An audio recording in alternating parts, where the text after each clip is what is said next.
A convergent boundary with oceanic continental plates is when an oceanic plate collides with a continental plate. The crust forming the oceanic plate gets bent and pulled under the continental crust. This is because the rocks that form the oceanic crust are denser and thinner than the rocks that form the continental crust. The process by which the oceanic crust is pulled under the continental crust is called subduction, and the zone at which this occurs at the plate boundaries is called the subduction zone. An example of this is a deep oceanic trench or valley. These can be thousands of kilometers long and 8 to 10 kilometers deep, making them the deepest part of the ocean floor. Another result of oceanic and continental plate convergence is when the plates collide and result in volcanic mountain formation. Mountains are formed as the overriding continental plate gets lifted up over the oceanic plate.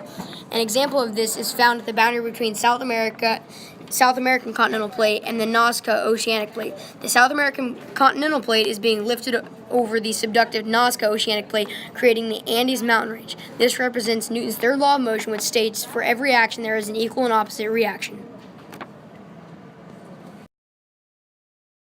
Convergent boundary with oceanic to oceanic plates is when one of the plates is subducted under the other during the collision. At the subduction zone, a very deep trench is formed in the ocean floor. Oceanic and oceanic plate convergences result in the formation of volcanic chains. The crust that is pulled under or subducted melts to form magma. This magma rises to the top of the overriding oceanic plates and erupts in the ocean floor. Over millions of years, the lava and debris from the volcanic eruptions pile up on the ocean floor till the volcano rises above sea level to form a volcanic island. These types of islands are usually formed as chains called island arcs, which run parallel to the trench at the subduction zone. This represents Newton's third law of motion, which states for every action there is an equal and opposite reaction. A convergent boundary with continental to continental plates creates some of the world's largest mountain ranges. When two continental plates collide, they resist downwards motion or subduction because the continental rocks that make them up are of similar density. Instead, the crust tends to buckle and gets pushed upwards and sideways.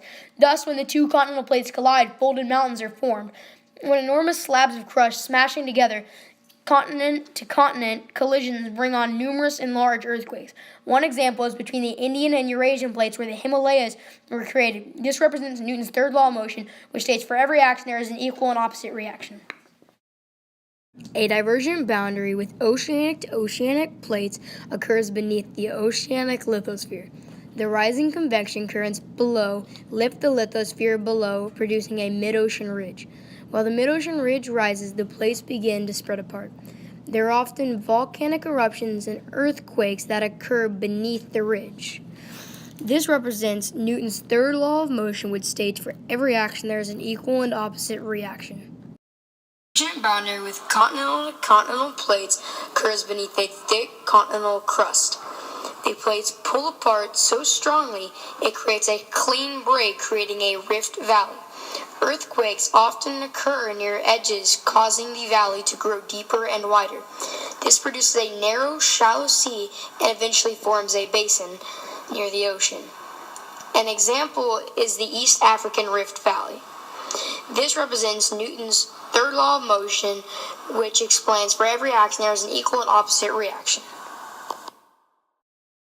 A transform boundary with continental to continental plates is formed when two different plates move away from the spreading center of a divergent plate boundary. A few transform boundaries actually cut continental lithosphere. The most famous transform boundary is located in the western part of the U.S. It is known as the San Andreas Fault. Transform faults are locations of recurring earthquake activity and faulting. This represents Newton's third law of motion, which states for every action there is an opposite and equal reaction.